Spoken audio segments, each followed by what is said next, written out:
বৃহত্তৰ এই অঞ্চলৰ সন্মানীয় ৰাইজ, আপোনালোকে আসলতে যিজন মুখ্য ব্যক্তিৰ বক্তব্য শুনিবলৈ আজিৰ এই সভাখনত সমবেত হৈছে, সেই ব্যক্তিজন খন্তেক সময়ৰ পিছতে আপোনালোকৰ মাজত আহি উপস্থিত হ'ব।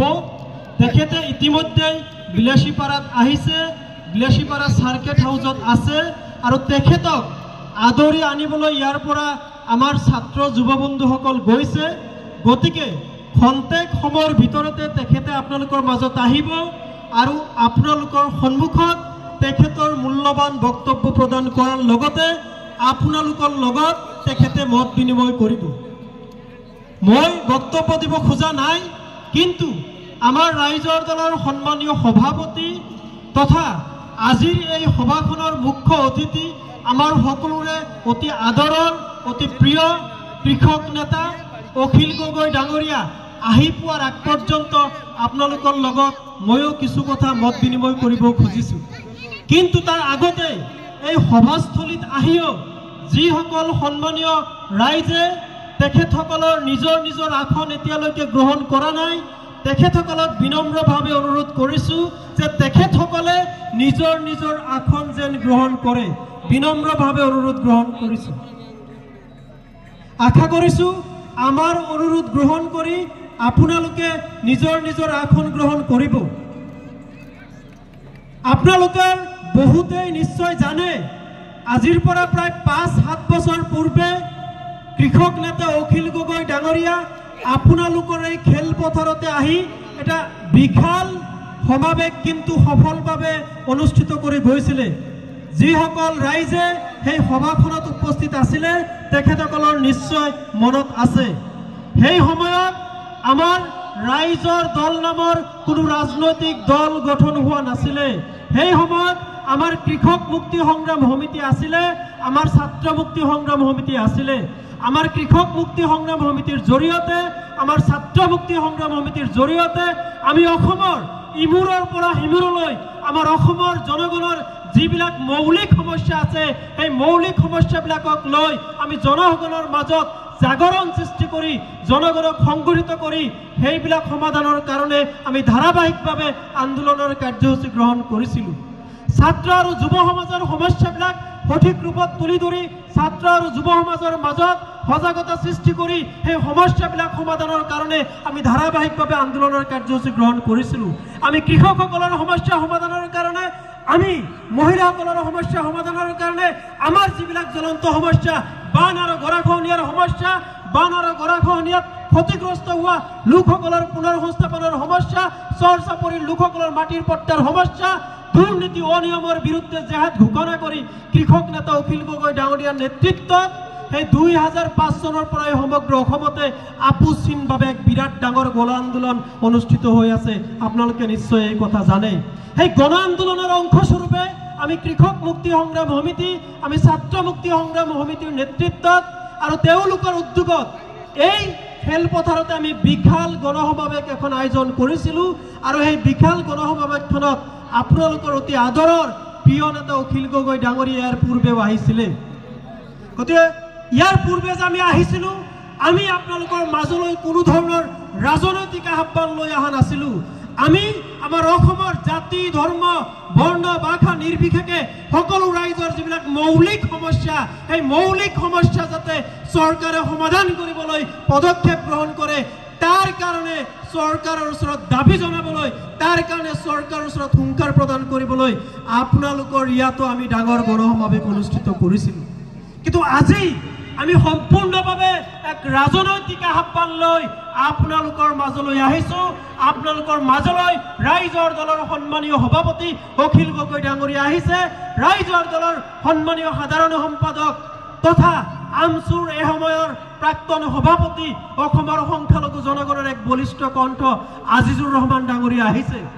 আমাৰ ৰাইজৰ দলৰ আন এজন অন্যতম সাধাৰণ সম্পাদক ৰাছেল হুছেইন ডাঙৰীয়া আপোনালোকৰ মাজলৈ আহিছে। আমি আপোনালোকৰ মাজলৈ এইবাৰ আহিছোঁ এটা আহ্বান লৈ। আপোনালোকে নিশ্চয় সকলোৱে জানে যে অখিল গগৈ ডাঙৰীয়া কাৰাৰুদ্ধ হৈ থকাৰ সময়তে তেখেতৰ নেতৃত্বত ৰাইজৰ দল নামৰ এক ৰাজনৈতিক দল গঠন হৈছিলে। গম পায় নে নাপায়? আপোনালোকে নিশ্চয় গম পায়। আৰু অখিল গগৈ ডাঙৰীয়া এই কাৰাৰুদ্ধ হৈ থকা অৱস্থাতে শিৱসাগৰ বিধানসভা সমষ্টিৰ পৰা তেখেতে নিৰ্বাচনত অৱতীৰ্ণ হৈছিলে। আপোনালোকৰ দুৱা আৰু আশীৰ্বাদৰ বাবে আৰু সন্মানীয় শিৱসাগৰ সমষ্টিবাসী ৰাইজৰ কাৰণে অখিল গগৈ ডাঙৰীয়া কাৰাৰুদ্ধ হৈ থকা অৱস্থাতো নিৰ্বাচন খেলি তেখেতে জয়লাভ কৰিছেনে নাই? আপোনালোকে নিশ্চয় জানে। অখিল গগৈ ডাঙৰীয়া এনেকৈ কাৰাৰুদ্ধ হৈ থাকি ৰাজনৈতিক ব্যক্তি হিচাপে নিৰ্বাচনত জয়লাভ কৰা অসমৰ ৰাজনৈতিক ইতিহাসৰ প্ৰথম ব্যক্তি। ইয়াৰ আগতে কোনো এজন ৰাজনৈতিক ব্যক্তি কাৰাবন্দী হৈ থাকি এদিনৰ নিৰ্বাচনী প্ৰচাৰ চলাবলৈ নগৈ, ৰাইজৰ মাজত নোযোৱাকৈ, ৰাইজৰ লগত কথা নপতাকৈ, ৰাইজৰ মাজত সভা সমিতি নকৰাকৈও নিৰ্বাচনত জয়লাভ কৰি অহা একমাত্ৰ ব্যক্তিজন হৈছে আপোনালোকৰ সকলোৰে প্ৰিয় কৃষক নেতা অখিল গগৈ ডাঙৰীয়া। আপোনালোকে দেখিছে বিগত লোকসভা নিৰ্বাচনত বিজেপিক হৰুৱাৰ স্বাৰ্থত, বিজেপিক উফৰাই পেলোৱাৰ স্বাৰ্থত আমাৰ ৰাইজৰ দলে সম্পূৰ্ণ ত্যাগ স্বীকাৰ কৰি আমি এখনো লোকসভা নিৰ্বাচনত প্ৰতিদ্বন্দ্বিতা কৰা নাছিলো। কাৰণ আমি ভাবিছিলো যে ভোট বিভাজন হলে বিজেপি লাভৱান হ'ব আৰু এই মুহূৰ্তত আমাৰ সকলোৰে কৰ্তব্য হ'ল যিকোনো মূল্যৰ বিনিময়ত আমি দেশৰ সংবিধান বিৰোধী, গণতন্ত্ৰ বিৰোধী, ধৰ্মনিৰপেক্ষ ব্যৱস্থা বিৰোধী যে ফেচিষ্ট শাসক, সেই ফেচিষ্ট শাসক বিজেপিক আমি যিকোনো মূল্যৰ বিনিময়ত আমি পৰাভূত কৰিবই লাগিব। হয়নে নহয় ৰাইজ? গতিকে তাৰ কাৰণে আমি 14টা লোকসভা আসনৰ এখন আসনতো প্ৰতিদ্বন্দ্বিতা নকৰি সকলো আসন আমি ইণ্ডিয়াৰ সমৰ্থিত প্ৰাৰ্থীক আমি সমৰ্থন দিছো। আৰু তাৰ কাৰণে দিনে নিশাই আমাৰ ৰাইজৰ দলৰ সকলো নেতা কৰ্মী অখিল গগৈ ডাঙৰীয়াৰ নেতৃত্বত আমি কষ্ট কৰিছো। আজি 2024 চনৰ লোকসভা নিৰ্বাচনত কংগ্ৰেছে যি 3খন আসন লাভ কৰিছে অসমত, সেই 3খন আসন লাভৰ এজন অন্যতম মূল কৃতিত্ব বুলি দাবী আমি কৰিব পাৰো যে অখিল গগৈ ডাঙৰীয়াই যি পৰিশ্ৰম কৰিছে, সেই পৰিশ্ৰমৰ কাৰণেও এই 3খন আসন লাভ কৰিবলৈ সম্ভৱ হৈছে। আপোনালোকে যোৰহাটৰ কথা কওক, যোৰহাটত গৌৰৱ গগৈ ডাঙৰীয়াই যে জিকিছে, যদিহে ৰাইজৰ দলৰ সন্মানীয় সভাপতি অখিল গগৈ ডাঙৰীয়াৰ নেতৃত্বত আমাৰ ৰাইজৰ দলৰ সতীৰ্থসকলে, আমাৰ কৃষক মুক্তি ছাত্ৰ মুক্তি সংগ্ৰাম সমিতিৰ সতীৰ্থসকলে দিনে নিশাই কষ্ট নকৰিলেহেঁতেন, তেতিয়াহ'লে কোনো পথে যোৰহাটত গৌৰৱ গগৈ জয়লাভ কৰা সম্ভৱ নহ'লহেঁতেন। যোৰহাটত গৌৰৱ গগৈ বহুত ভোটৰ ব্যৱধানত জয়লাভ কৰা নাই, কৰিছে নেকি? বহুত ভোটৰ ব্যৱধানত জয়লাভ কৰা নাই। যিখিনি ভোটৰ ব্যৱধানত জয়লাভ কৰিছে, যদিহে আমাৰ অখিল গগৈ ডাঙৰীয়াই বিনা স্বাৰ্থে এইখিনি কষ্ট আৰু ত্যাগ স্বীকাৰ নকৰিলেহেঁতেন, তেতিয়াহ'লে কেতিয়াও জিকিব নোৱাৰিলেহেঁতেন। আজি নগাঁৱৰ সাংসদ প্ৰদ্যুৎ বৰদলৈ ডাঙৰীয়া জিকিছে, যদি নগাঁৱত আমাৰ ৰাইজৰ দলৰ সন্মতি অখিল গগৈ ডাঙৰীয়াই দিনে নিশাই কষ্ট নকৰিলেহেঁতেন, তেতিয়াহ'লে নগৰৰ পৰা কোনো পথে কংগ্ৰেছৰ সাংসদ প্ৰদ্যুৎ বৰদলৈ জিকিব নোৱাৰিলেহেঁতেন। ধুবুৰীৰ কথাটো আপোনালোকে ক'বই নালাগে, হয়নে নহয়? ধুবুৰী সংসদীয় সমষ্টিত আমাৰ ৰাইজৰ দলৰ সন্মানীয় সভাপতি অখিল গগৈ ডাঙৰীয়াই কিমান কষ্ট কৰিছে, কিমান ত্যাগ স্বীকাৰিছে, চৰে চাপৰিয়ে ধূলি ধৰিলে কেনেকুৱা ধৰণে কষ্ট কৰি এই নিৰ্বাচনত এক গুৰুত্বপূৰ্ণ ভূমিকা গ্ৰহণ কৰিছে, সেই কথা আমি ক'ব নালাগে। ধুবুৰী সংসদীয় সমষ্টিবাসীৰ মুখে মুখে আছেনে নহয় ৰাইজ? কিন্তু আমাৰ সন্মুখত পঞ্চায়ত নিৰ্বাচন আছে, আমাৰ সন্মুখত 26 চনৰ বিধানসভা নিৰ্বাচন আছেনে নাই?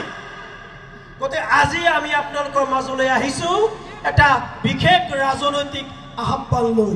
সেই আহ্বানটো কি আমি সকলোৱে জানো।